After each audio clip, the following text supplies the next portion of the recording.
Ambassador Vexai's 4 eyes blinked in perfect sequence as she stared at the empty chair marked Earth in the great circular chamber of the Galactic Council.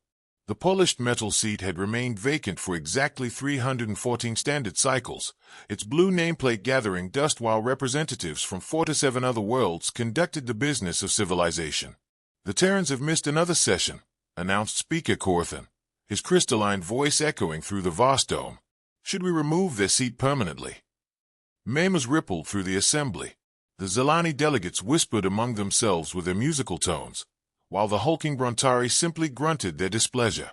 Ambassador Vexai remained silent, her serpentine form coiled in thought. She had been present at humanity's first council meeting centuries ago, when their crude chemical rockets had barely carried them beyond their own moon.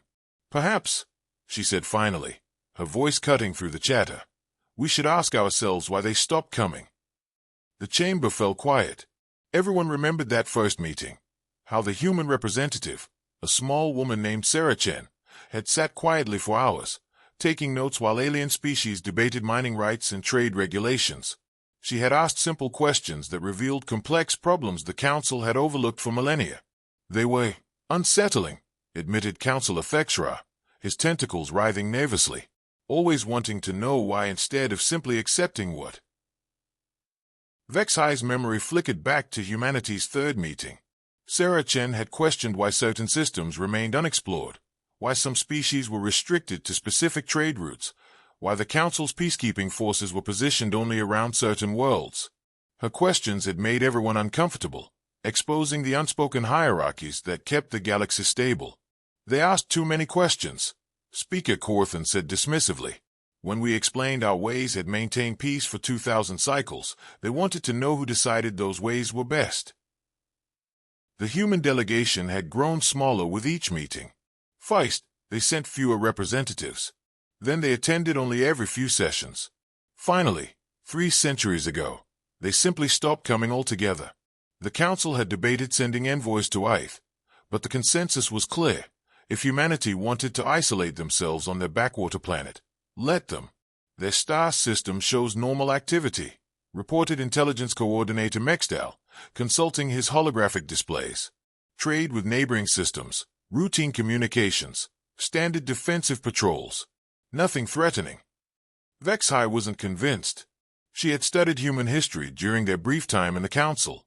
This was a species that had gone from horse-drawn carts to interstellar travel in mere centuries. They didn't think in the long, careful cycles that govern galactic civilization. They thought in decades, sometimes years. For humans, 3 centuries wasn't a long silence. It was several generations of preparation. "Motion to remove Earth's seat carries," Speaker Corthan announced after a brief vote. "We'll redistribute their sector assignments among neighboring systems." As maintenance drones moved to remove the blue nameplate, Vexai felt an odd chill run along her spine. Something was wrong. The galaxy's most unpredictable species had gone quiet for 300 years, and the Council's response was to pretend they didn't exist. Her personal communicator chirped with an urgent message from her intelligence network. The message was brief but troubling. Long-range sensors detecting massive energy signatures near the Kepler sector. Origin unknown. The Kepler sector. That was human space. Vexai excused herself from the session and slithered quickly to her private chamber. Her communication array lit up with incoming reports from across the galaxy. Energy signatures near Vegan Prime. Unidentified objects in the Centauri system. Mass movements in sectors that had been quiet for centuries. All of them traced back to regions where humans had maintained small colonies. She activated her personal fleet's long-range scanners and waited. The results arrived within minutes, and Vexai's blood turned cold. Thousands of energy signatures were moving through hyperspace, all converging on major star systems simultaneously. The signatures were massive, larger than anything in the Council's combined fleets. Her door chimed. "Enter," she commanded. Though she already knew who it would be. Commander Yotheke burst in, his exoskeleton clicking with agitation. "Ambassador, we're receiving reports from every sector. Unknown vessels are approaching all major systems. They're everywhere." Vexai pulled up a galactic map. Red dots appeared around every Council world, every major trade hub, every strategic system. The pattern was perfect, too perfect for coincidence. This was coordinated, planned, executed with precision that had taken centuries to arrange. "How many ships?" she asked quietly. "Preliminary counts suggest thousands. Maybe tens of thousands. They are not attacking, just positioning themselves." Vexhai stared at the map, her mind racing. 300 years of silence. 300 years of the galaxy assuming humanity had retreated into obscurity. But what if they hadn't retreated? What if they had been building? Her communicator screamed with an incoming priority message from the council chamber. Speaker Corthan's voice was shaking. "All ambassadors return immediately. We're receiving a transmission." The transmission was broadcasting on every frequency simultaneously, reaching every inhabited world in the galaxy at once. The technology required for such coverage didn't exist, except apparently, it did. A human face appeared on screens across the galaxy. An elderly man with steel-gray eyes and the bearing of someone accustomed to command. "Greetings to the Galactic Council," he said calmly. "I am Admiral Marcus Webb, speaking for the Terran Federation. We regret our extended absence from your meetings, but we've been rather busy. As you've no doubt noticed, our fleets are now positioned around every major system in Council space. Before you panic, let me be clear. This is not an invasion. This is a conversation." The transmission paused, and Webb's expression hardened. 300 years ago, we asked questions about how this galaxy operates. You didn't like our questions, so we decided to find the answers ourselves. What we discovered has been illuminating. The council meeting will convene in exactly 72 hours. This time, we suggest you listen carefully to what humanity has to say. The transmission ended, leaving the galaxy in stunned silence. The emergency session of the Galactic Council erupted into chaos before Speaker Corthan could even call for order. 4 to 7 species shouted, clicked, whistled, and roared their outrage simultaneously, creating a cacophony that threatened to shatter the chamber's crystal amplifiers. "This is an act of war," bellowed General Krexmar, his massive form towering over the other delegates. "No species has the right to deploy military forces without council approval."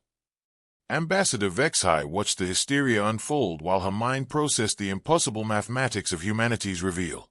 Her intelligence teams had completed their preliminary analysis, and the numbers defied logic. Conservative estimates put the human fleet at over 50,000 vessels, with some ships registering energy signatures larger than entire council battle groups.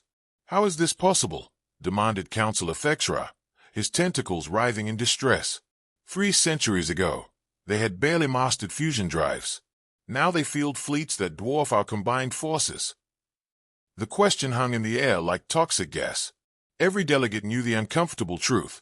They had stopped paying attention to humanity the moment Earth's representatives stopped attending meetings. In their arrogance, they had assumed silence meant submission. Intelligence Coordinator Mexdal activated his holographic displays, showing real-time feeds from across the galaxy. The human ships hung motionless around major star systems like sleeping giants. They made no aggressive moves, but their presence was unmistakable and overwhelming. "Analysis indicates these vessels utilize technology we don't recognize," Mexdal reported, his voice tight with professional concern.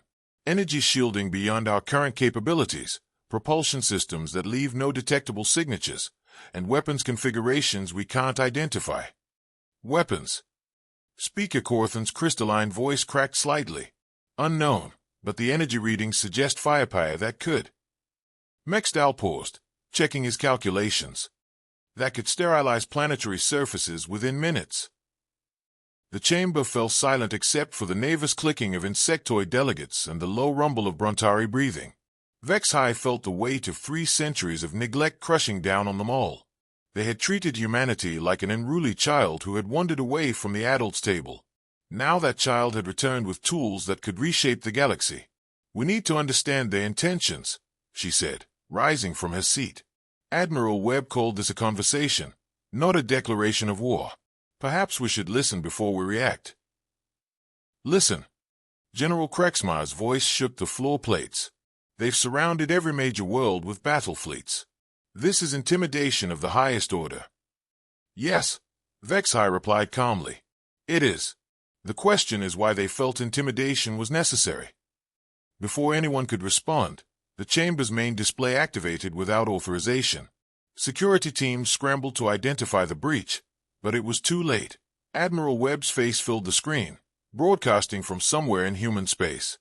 "Good evening, Council members," Webb said, his tone conversational despite the circumstances. "I hope you're all comfortable. I wanted to address some concerns you might have about our current repositioning."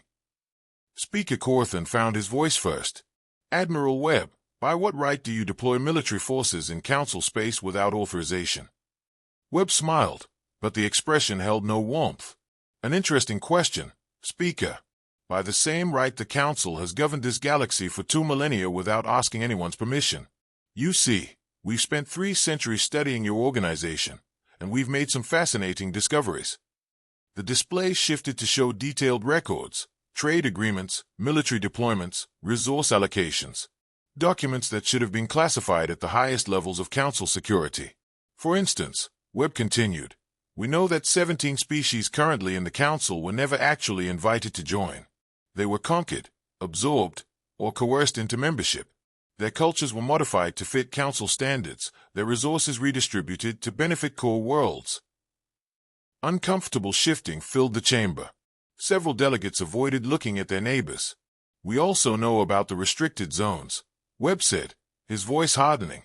"Entire star systems declared off-limits to exploration or colonization, not for safety reasons, but because certain Council members claim exclusive rights to their resources they've never shared with the collective. Those are classified matters," protested Security Director Vextol.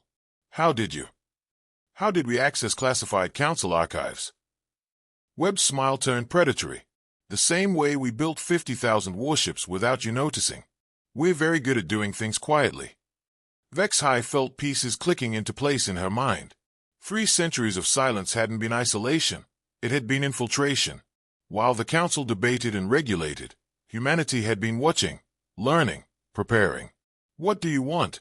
she asked directly. Webb's expression softened slightly when he looked at her. "Ambassador Vexhai, you were kind to our delegation in the early years. You asked the right questions, even when others dismissed our concerns. What we want is simple accountability." The display changed again, showing a comprehensive breakdown of the galaxy's true power structure. Not the democratic ideal the Council presented, but the oligarchy it had become. A small group of ancient species controlled resources, trade routes, and military assets while newer members provided labor and raw materials. "The Galactic Council has maintained peace," Webb acknowledged. "But it's the peace of a stable hierarchy, not the peace of justice. Some species prosper while others serve. Some systems are protected while others are exploited. You've created order, but you've forgotten equity." "And you think surrounding us with warships will change that?" demanded General Krexmai. "I think," Webb replied, "that for the first time in 2,000 years, the Council will have a conversation about change instead of simply enforcing the status quo. You've ruled through consensus among the powerful. Now you'll negotiate with someone who isn't asking for your permission." The transmission paused while Webb consulted something off-screen. When he returned, his expression was grim. "In 12 hours, we're going to present a series of proposals to reform Council governance. Some of you will find these proposals challenging. Others will recognize them as long overdue corrections to systemic problems. Either way, you're going to vote on them. And if we refuse..." Speaker Corthan's voice was barely controlled. Webb's smile disappeared entirely. "Then you'll discover what happens when 50,000 advanced warships stop being patient. But let's not jump to that conclusion. Humanity has always preferred negotiation to violence. We're just making sure this time everyone comes to the table in good faith." The transmission ended, leaving the Council chamber in stunned silence. Vexhai looked around at her fellow delegates, some angry, some terrified, all forced to confront a reality they had never imagined. The most dangerous species in the galaxy wasn't the one with the biggest claws or the strongest weapons. It was the one that had learned to think like them, to plan like them, to become everything they feared about themselves, and then surpass it. In 12 hours, the real conversation would begin. Admiral Marcus Webb stood on the bridge of the UES Defiance, watching tactical displays that showed the positions of 53,000 human vessels spread across the galaxy. Each ship represented decades of secret construction, hidden research, and careful planning. Each captain commanded technology that made Council fleets obsolete. But Webb felt no pride in the overwhelming advantage, only the weight of what came next. "Admiral," reported Captain Sarakim, his strategic operations officer, "all fleets are in position and holding. Council systems are broadcasting surrender offers on multiple frequencies. Any military response?" "Negative, say. A few patrol groups approached our perimeter forces, but they withdrew when they realized the scale of our deployment." Webb nodded grimly. He had hoped the Council would at least attempt to organize a defense. Their immediate capitulation suggested they understood the futility of resistance, but it also meant they might be planning something more subtle. "Captain, bring up the intelligence summary on Council leadership. I want to understand who we're really dealing with." The main display shifted to show psychological profiles of key Council members. Webb had studied these files for months, but he reviewed them again now that the opening moves were complete. Ambassador Vexhai of the Zelani appeared first, diplomatic, pragmatic, one of the few Council members who had shown genuine interest in human concerns centuries ago. "She's our best hope for rational negotiation," Webb murmured. "What about the hardliners?" "General Krexmar leads the military faction. His species, the Bruntari, have held dominant positions in Council security for 800 years. Intelligence suggests is already advocating for a coordinated counterattack." Webb studied Krexmar's profile, a career military officer who had never faced a true peer adversary. His tactical thinking was based on Council doctrine, overwhelming force applied against technologically inferior opponents. The general would be dangerous precisely because he couldn't conceive of defeat. Speaker Corthan. Political survivor. His species joined the Council for negotiation rather than conquest, so he understands compromise, but has held power for 2 centuries by avoiding risks. He'll try to find a middle path that preserves Council authority. The irony wasn't lost on Webb. Humanity had spent 300 years being dismissed as primitive, but they had used that dismissal to study their opponents with scientific precision. Every Council member's psychology, every species' cultural blind spots, every systemic weakness in galactic governance, it was all mapped, analyzed, and filed away for this moment. "Signal from Council chambers, Admiral," reported Communications Officer Torres. "They're requesting a formal meeting to discuss terms." "Terms?" Webb's laugh held no humor. "They still think this is a negotiation between equals. Patch me through to the Council." The communication link established, Webb found himself facing the assembled delegates of 47 worlds. Their expressions ranged from fury to terror, with most settling somewhere around resigned dread. "Good. Fear would make them listen." "Council members," Webb began, his voice carrying across the chamber, "I appreciate your willingness to engage in dialogue. However, I need to correct a fundamental misunderstanding. This is not a negotiation. This is humanity presenting you with a choice." Speaker Corthan's crystalline form shimmered with agitation. "Admiral Webb, surely we can find common ground." "The time for common ground was 3 centuries ago," Webb interrupted, "when our representatives asked questions about galactic governance and were told to accept things as they were. When we requested access to restricted systems for scientific research and were denied without explanation. When we proposed reforms to make Council membership more equitable and were ignored." The display behind Webb lit up with historical records, meeting transcripts, formal requests, diplomatic communications that had been filed away and forgotten. Each document showed humanity attempting to work within Council systems, only to be dismissed or delayed indefinitely. "We tried your way," Webb continued. "We followed your rules, respected your traditions, and waited for meaningful change.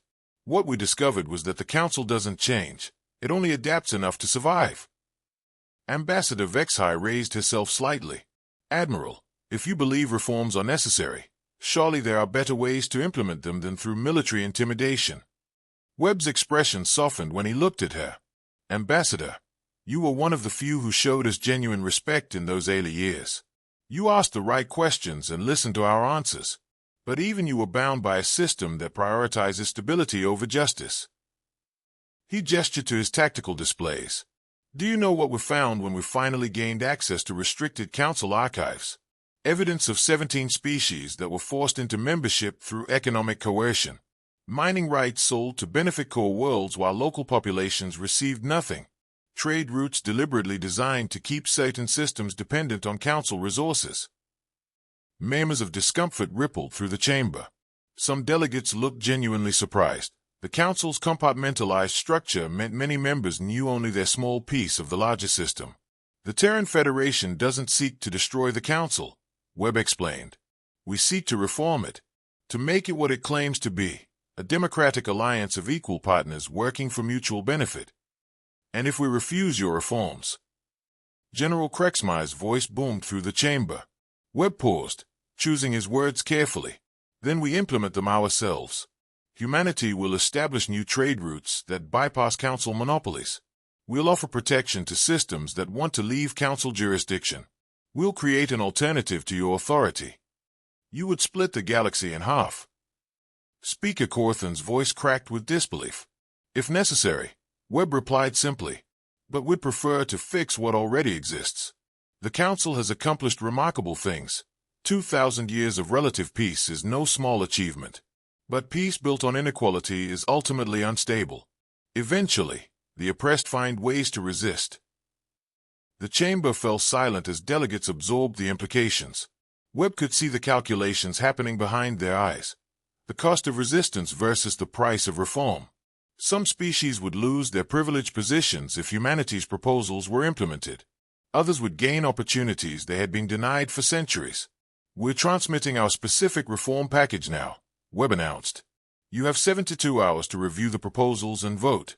If they pass, we begin implementation immediately. If they fail, he shrugged.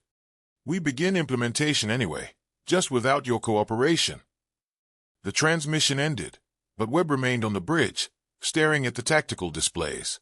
53,000 ships holding the galaxy at gunpoint while their crews waited to see whether centuries of careful planning would end in reform or revolution. Captain Kim approached quietly. Admiral, are you certain this is the right approach? Once we cross this line, there's no going back. Webb looked at his reflection in the darkened viewport. Behind him, the bridge hummed with quiet efficiency as humanity's finest officers managed an operation that would reshape galactic civilization. They had all volunteered for this mission, knowing they might be remembered as liberators or conquerors depending on how events unfolded. Sarah, he said finally, 300 years ago, humanity was invited to join a galactic community. We came in good faith, hoping to contribute to something greater than ourselves. Instead, we found a system designed to keep newcomers in their place while established powers maintain control. He turned to face her. We could have accepted that, learned our place, kept quiet, and been grateful for whatever scraps fell from the Council's table. But that's not who we are as a species. We ask questions. We challenge assumptions. And when necessary, we force change. The countdown timer on his display showed 71 hours and 37 minutes remaining. In less than 3 days, the galaxy would discover whether evolution could happen through choice or would require revolution. Either way, the long silence was finally over. Ambassador Vexhai slithered through the abandoned corridors of the Council complex, her 4 eyes scanning for threats that shouldn't exist but somehow did. Emergency lights cast eerie shadows as she made her way to the secured intelligence center, where the real work of understanding humanity's ultimatum was taking place. The past 48 hours had transformed the galaxy's capital from a symbol of ordered civilization into something resembling a war room. Delegates huddled in private chambers, frantically consulting with their home governments. Military advisors ran threat assessments that all reached the same impossible conclusion. Humanity possessed overwhelming tactical superiority. But Vexhai had seen something in Admiral Webb's eyes during their exchange that troubled her more than mere military advantage. The humans weren't bluffing or posturing. They had prepared for this moment with the methodical patience of a species that measured success in generations rather than political cycles. Ambassador, greeted Intelligence Director Mexdal as she entered the analysis center. I was hoping you'd join us. Your insights into human psychology could prove valuable. The chamber bustled with activity as analysts from dozens of species worked to decode humanity's reform proposals. The documents were comprehensive, thousands of pages detailing structural changes to Council governance, resource allocation, and interspecies relations. Too comprehensive for bluff. What have you learned? Vexhai asked, coiling herself around a workstation displaying tactical assessments. The human fleet positions aren't random, reported Senior Analyst Kexrin, her insectoid form clicking nervously. They've positioned forces to control every major hyperspace junction in Council space. If they wanted to, they could isolate any system from the rest of the galaxy within hours. Vexhai studied the tactical displays with growing unease. The positioning was perfect, too perfect for improvisation. This required decades of planning. Centuries, corrected Mexdal. Our analysis suggests they began preparing for this operation shortly after their last official council meeting. 300 years of secret construction, intelligence gathering, and strategic planning. The implications sent chills along Vexhai's spine. While the council had debated minor trade disputes and territorial adjustments, humanity had been preparing to revolutionize galactic governance. Their representatives had stopped attending meetings not because they had lost interest, but because they had found a better way to make their voices heard. Have any species indicated support for the human proposals? She asked. 17 systems have already transmitted preliminary acceptance, admitted Kexrin reluctantly. All of them are newer council members or species with limited political influence. They see this as an opportunity to gain representation they've been denied. Vexhai wasn't surprised. The council's hierarchical structure had created natural allies for humanity among the marginalized and overlooked. If enough minor species supported the reforms, major powers would face a choice between accommodation and civil war. What about military response options? Mexdal's expression darkened. General Krexmar has been advocating for a coordinated strike, but our simulations are troubling. Even combining all council fleets, we estimate less than 30% probability of success. And that's assuming the humans don't have capabilities we haven't discovered yet. Which they almost certainly do, Vexhai observed. They've revealed just enough to establish their advantage, while keeping their true capabilities hidden. Classic human strategic thinking. Always maintain uncertainty about your limits.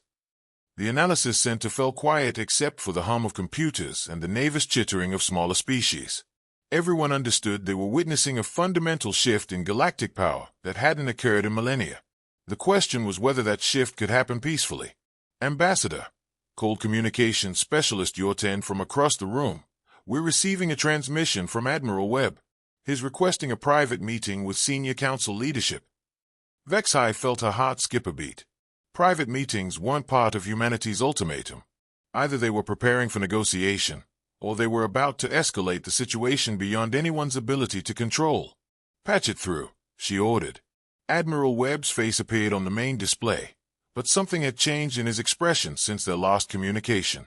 The grim determination remained, but underneath it lurked something that might have been sadness. Ambassador Vexhai, Director Mexdal, thank you for accepting my communication. I'm afraid we have a problem that requires immediate attention. What kind of problem? Vexhai asked, though she dreaded the answer. Intelligence indicates certain council members are planning a military response despite the obvious futility of such action. Specifically, General Krexmar has been attempting to coordinate a surprise attack on our fleet positions. The chamber erupted in nervous chatter. If the humans knew about Krexmar's planning, they had penetrated council security at the highest levels. Nothing was secret from them. Admiral, Vexhai said carefully, surely you understand that some members would consider military options in this situation. It doesn't necessarily indicate hostile intent. Webb's smile was thin and cold. Ambassador, we intercepted General Krexmar's communications with the hegemony of worlds. He's requesting external military support to eliminate the human threat before our reforms can be implemented. He's trying to turn this into an interstellar war. The blood drained from every face in the analysis center. The hegemony of worlds was the Council's primary rival, a militaristic alliance that had fought 3 major wars with Council forces over the past millennium. If Krexmar was reaching out to them, he was prepared to sacrifice galactic stability to preserve Council authority. What are your intentions regarding General Krexmar? Mexdal asked quietly. That depends on the Council's response, Webb replied. We could eliminate his threat capability in approximately 6 minutes. His fleet positions are known, his communication protocols are compromised, and his tactical doctrine is predictable, but would prefer that the Council handle this internally. The message was clear. Humanity was offering the Council a chance to police itself rather than having order imposed from outside. It was a diplomatic gesture wrapped in an iron threat. How long do we have? Vexhai asked. General Krexmar's attack is scheduled to commence in 18 hours. If Council leadership can't prevent this escalation, we will. The transmission ended, leaving the analysis center in stunned silence. Vexhai felt the weight of 3 centuries pressing down on her shoulders. Humanity had tried to work within Council systems and been dismissed. Now they offered reform and found their generosity met with attempted violence. We need to convene emergency leadership immediately, she announced. If Krexmar launches his attack, the humans will respond with overwhelming force. The galaxy will be at war within hours. As analysts scattered to prepare briefings and draft communications, Vexhai remained at her workstation, staring at tactical displays that showed the positions of 53,000 human warships. Each vessel represented humanity's patient preparation for this moment, and their determination to see it through regardless of the cost. The Council had 17 hours to choose between reform and revolution. Given their track record for decisive action, Vexhai wasn't optimistic about their chances. The humans had given them every opportunity to do the right thing. Now time was running out for everyone. General Krexmar's massive frame filled the command center of the Council flagship Dominion as he prepared to launch the most desperate gamble in galactic history.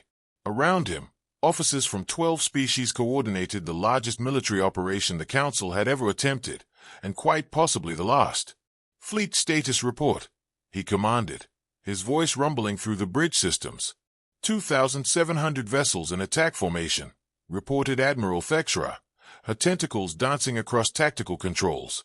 Hegemony forces will engage human positions simultaneously in 4 to 7 systems. Combined firepower exceeds anything in recorded galactic history. Krexmar studied the battle projections with grim satisfaction. The human fleet might be larger, but they were spread across hundreds of systems while his forces were concentrated for maximum impact.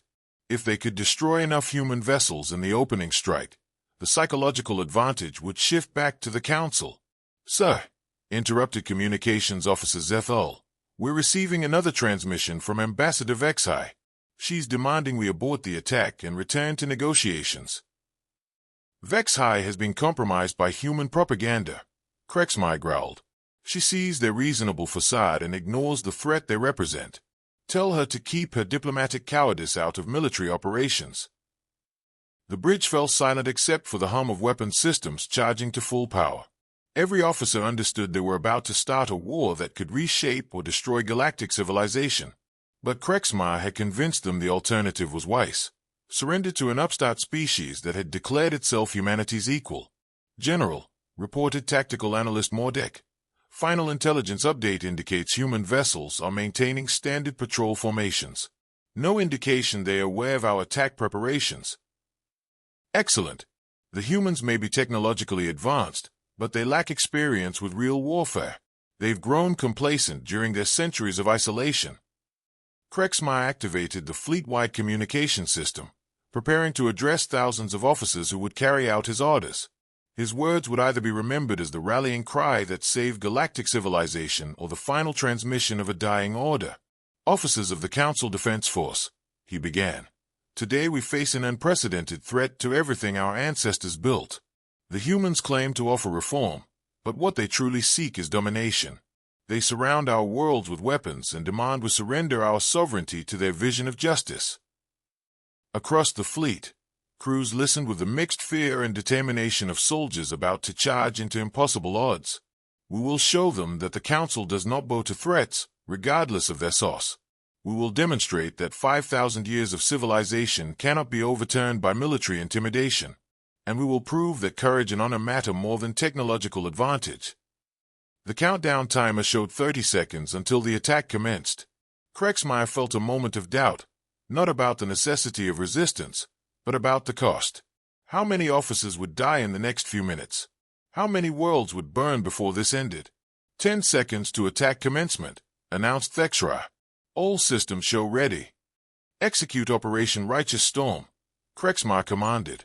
Across 47 star systems, Council forces opened fire on human vessels with every weapon at their disposal. Particle beams, fusion missiles, and gravitational torpedoes launched through space toward targets that had seemed invulnerable just moments before. For exactly 3.7 seconds, it appeared the attack might succeed. Human vessels staggered under the initial bombardment, their shields flaring and flickering. Several smaller ships showed damage indicators, and two appeared to lose power entirely. Then reality reasserted itself. The human response was swift, coordinated, and devastating. Energy beams that Council scientists couldn't identify carved through attacking fleets like plasma cutters through tissue paper. Defensive systems that shouldn't have been possible deflected weapons that could crack planetary crusts. And worst of all, human vessels that had appeared damaged suddenly returned to full operational status, revealing their wounds as deliberate deception. Report. Krexmar roared as his tactical displays dissolved into chaos. "Sir, we're losing contact with strike groups across all sectors," reported Admiral Thexra, her voice tight with disbelief. "The humans they're not just defeating our forces. They're dismantling them." The main display showed real-time footage from the battle zones. Council ships that had dominated galactic warfare for millennia were being systematically disabled or destroyed by human vessels operating with impossible precision. It wasn't just superior technology. It was superior tactical thinking applied with mechanical efficiency. "Casualties?" Krexmar asked quietly. "Preliminary estimates suggest 70% fleet losses in the first 5 minutes of engagement," reported Mordek, his voice barely audible. "Sir, they are not even using their full capabilities. They are defeating us with what appears to be secondary weapon systems." Krexmar sank into his command chair, the weight of total defeat crushing his warrior's pride. He had led the Council's finest officers into a slaughter based on his own arrogance and fear. The humans hadn't just won, they had demonstrated that Council forces were irrelevant compared to their technological capabilities. "Incoming transmission from Admiral Webb," announced Zethal. "Put it through," Krexmar said resignedly. Admiral Webb's face appeared on the screen, but his expression held no triumph or vindication. Instead, he looked tired and disappointed, like a parent forced to discipline a child who had made a terrible mistake. "General Krexmar," Webb said quietly, "you've just caused the deaths of approximately 30,000 officers who trusted you to lead them wisely. I want you to remember that number because it represents the cost of choosing violence over dialogue." "You had already made our choice irrelevant," Krexmar replied bitterly. "You surrounded our worlds with weapons and demanded our surrender." "We demanded reform," Webb corrected. "You responded with attempted genocide. There's a difference, General, though I suspect your cultural conditioning makes it difficult to see." The display shifted to show casualty reports from across the galaxy. Thousands of Council officers killed or wounded in a battle that had lasted less than 10 minutes. Krexmar felt each number like a physical blow. "Your surviving forces are being escorted to neutral zones for medical treatment," Webb continued. "We're not taking prisoners or claiming territory, but this demonstration ends any illusion that military resistance is viable." "What happens now?" Krexmar asked, his voice hollow. "Now the Council votes on our reform proposals without the distraction of false hope. Either you choose to evolve, or we implement change ourselves. The difference is whether that process includes your participation." The transmission ended, leaving Krexmar alone with the consequences of his decision. Around him, surviving bridge officers worked quietly to coordinate rescue operations for their defeated fleet. The pride and certainty that had sustained his military career lay in ruins, replaced by the bitter knowledge that he had led his people into unnecessary disaster. "Sir," reported Communications Officer Zethal, "we're receiving surrender requests from all surviving fleet elements." "Orders." Krexmar looked at his tactical displays one final time. Red indicators showed disabled or destroyed vessels across dozens of systems, while green markers represented human forces that had barely been scratched by the Council's most desperate attack. The mathematical reality was inescapable. Humanity possessed military capabilities that rendered traditional warfare obsolete. "Order all surviving vessels to comply with human escort instructions," he commanded, "and send a message to Council leadership. Tell them General Krexmar recommends immediate acceptance of all human reform proposals. Tell them the alternative is the complete dissolution of Council authority, implemented by force if necessary. The humans aren't bluffing, and we have no means to resist their will." As his officers transmitted the concession across the galaxy, Krexmar contemplated the magnitude of humanity's achievement. 300 years of silent preparation had produced not just technological superiority, but strategic thinking that had anticipated every possible council response. They had planned for cooperation, resistance, and everything in between. The most terrifying realization was that humanity had probably hoped for peaceful resolution. Their reform proposals were reasonable, their ultimatum had included generous terms, and they had provided multiple opportunities for negotiation. Only when faced with attempted violence had they revealed the true extent of their capabilities. "General," announced Admiral Thexra quietly, "incoming transmission from council chambers. They are convening an emergency vote on the human proposals." Krexmar wasn't surprised. His failed attack had eliminated any remaining illusion that the council could maintain the status quo through force. They would accept humanity's terms because no alternative existed. "What's the preliminary vote count?" he asked. 43 species in favor, 2 abstentions, 2 opposed. The measure will pass with overwhelming support. The irony was perfect. It had taken military defeat to achieve what diplomacy had failed to accomplish for centuries: meaningful reform of galactic governance. The council would transform not because its members had developed wisdom or compassion, but because an upstart species had made resistance impossible. "Sir," reported Mordek from his tactical station, "human vessels are beginning to withdraw from their positions around major systems. They are maintaining observation posts but reducing their active presence." Krexmar nodded slowly.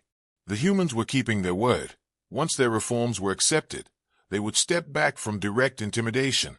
But everyone in the galaxy now understood that their restraint was a choice, not a limitation. "General," said Zethal.